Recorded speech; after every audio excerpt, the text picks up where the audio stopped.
So hello and welcome back to my YouTube channel. My name is Aastha Vyas. So get ready with me for my flight. So सबसे पहले मैंने अपना skin care किया, तो मैंने toner apply किया and evenly अपने face पे उसे स्प्रेड कर लिया. देन लिप बाम, बिकॉज जब हम लिपस्टिक अप्लाई करते हैं तो वो ड्राई ना हो. Then next step is serum, and serum apply करने के बाद इसे भी हम पूरे फेस पे इवनली स्प्रेड कर लेंगे. एंड नेक एरिया को आप बिल्कुल भी मत भूलिएगा. देन नेक्स्ट चीज़ है, आप जब भी कोई सा भी नेक्स्ट प्रोडक्ट लगाओ तो आप हर प्रोडक्ट के बीच में 30 मिनट्स का गैप रखो, उसे सूख जाने दो. Then next is moisturiser. So मैंने फिर मॉइस्चराइज़र अप्लाई किया क्योंकि मेरी स्किन ऑलरेडी बहुत ड्राई है. मेकअप करने के बाद फेस केकी ना दिखे, इसलिए make sure if you have dry और सेंसिटिव स्किन, सो आप मॉइस्चराइज़र अच्छे से इवनली फेस पर स्प्रेड करें. So after doing my skin care मैंने 1 मिनट और 2 मिनट्स का ब्रेक लिया. देन ये बहुत ही अच्छा मॉइस्चराइज़र क्रीम है ड्राई स्किन के लिए. सो मैं ये हमेशा अप्लाई करती हूँ मेकअप के पहले, ताकि लॉन्ग सेक्टर फ़्लाइट्स के लिए भी मुझे प्रॉब्लम ना हो और मेरा मेकअप केकी ना दिखे. तो अब बारी थी मेकअप की. तो बेस कंप्लीट करने के पहले आप ब्यूटी ब्लेंडर को थोड़ा सा पानी में भिगो लीजिए ताकि वो कम्प्लीटली ड्राई ना रहे. एंड देन मैंने यहाँ पे फाउंडेशन अप्लाई किया है. मैं यहाँ पे 2 फाउंडेशन मिक्स करके लगाती हूँ, के ब्यूटी एंड पैक का, ताकि उससे मुझे अपना परफेक्ट शेड मिल सके. फाउंडेशन को इवनली अपने फेस पे स्प्रेड किया एंड देन वेट ब्लेंडर से उसे अच्छे से स्प्रेड किया ताकि ब्लेंडिंग बहुत स्मूथ हो. प्रॉपर स्किन केयर करने के बाद मेरे फेस पे थोड़ा सा ग्लो दिख रहा था, वरना स्किन रूखी और बेजान सी दिखती because I have dry skin. उसके बाद बारी थी कंसीलर की, क्योंकि अगर आपको डार्क स्पॉट्स हैं, डार्क सर्कल्स, तो कंसीलर तो आप बिल्कुल भी स्किप मत कीजिएगा, वरना वो मेकअप के बाद अलग से डार्क सर्कल हाईलाइट होते हैं. कंसीलर के बाद बारी थी, यहाँ पर मैं ब्लश इनसाइड का यूज़ कर रही हूँ. तो ये ब्लश मैं पहले ही लगा लेती हूँ जब कॉम्पैक्ट पाउडर से सेट करने के जो पहले का टाइम होता है उस टाइम पर, ताकि इससे अच्छे से एक शाइनिंग आए. उसके बाद मैं लगा रही थी लिक्विड हाइलाइटर. सो इसे इवनली मैंने नोज़ पे स्प्रेड किया एंड जहाँ जहाँ पे हाइलाइटर लगाया जाता है वहाँ पे पहले मैंने इसे अच्छे से सेट करके ब्लेंड कर लिया. मैं पाउडरी हाइलाइटर नहीं लगाती हूँ, लिक्विड ही लगाती हूँ. तो मैं इसे कॉम्पैक्ट पाउडर सेट करने के पहले ही फेस पे इवनली ब्लेंड कर लेती हूँ, ताकि ये मेकअप के बाद अच्छा दिखे और अनइवन ना दिखे फेस पर.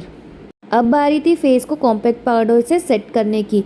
जो भी हमने बेस तैयार किया था, अगर हम इसे कॉम्पैक्ट से सेट नहीं करते हैं तो ये थोड़े समय बाद केकी और पैची दिखने लग जाता है. उसके बाद ये लॉन्ग सेक्टर फ़्लाइट में तो बहुत ही मुश्किल हो जाता है इस मेकअप को कैरी करना. इसलिए हमेशा आप अपना बेस रेडी करने के बाद उसे कॉम्पैक्ट पाउडर से लॉक करना ना भूलें. मेक श्योर आप compact powder under eye area में बहुत अच्छे से लगाएं, क्योंकि कंसीलर की जो कंसिस्टेंसी होती है वो थिक होती है, उसके कारण वहाँ पे बहुत सारी फाइन लाइंस दिखने लगती है. कंसीलर को सेट करने के लिए कॉम्पैक्ट पाउडर बहुत ज़रूरी है. उसके बाद बारी थी आई शेडो की.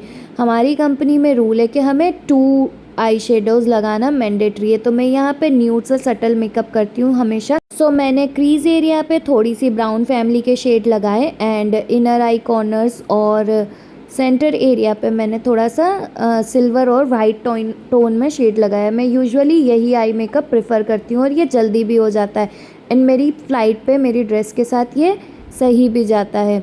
सो उसके बाद बारी थी आई लाइनर की, and usually I prefer wing eye liner, ताकि वो मेरे यूनिफॉर्म में और अच्छे से मेरे मेकअप को कॉम्प्लीमेंट करे.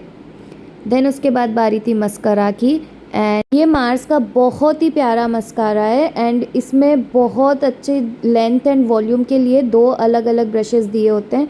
सो I usually prefer this. And then बारी थी काजल की. काजल हमारी यूनिफॉर्म के साथ मैंडेटरी है. तो काजल लगाने के बाद मैं थोड़ा सा इसे आई शेडो से सेट कर लेती हूँ, लॉक कर लेती हूँ, ताकि वो बाद में फैले ना. देन लिपस्टिक, एंड इधर मैं 2 लिपस्टिक मिक्स करके लगाती हूँ. एक तो मैक की और एक मार्स की, मार्स की एंड स्विस ब्यूटी की, ताकि वो थोड़ा सा यूनिफॉर्म में जैसा कलर है वैसा कलर बन सके एंड ये मेरे फेस को कॉम्प्लीमेंट भी करता है. सो फाइनली सब कुछ हो चुका था एंड बारी थी ब्लश को सेट करने की. मैंने ऑलरेडी पहले इनसाइड का ब्लश लगा लिया था एंड अब बारी थी पाउडरी ब्रश से इसे कवर करने की.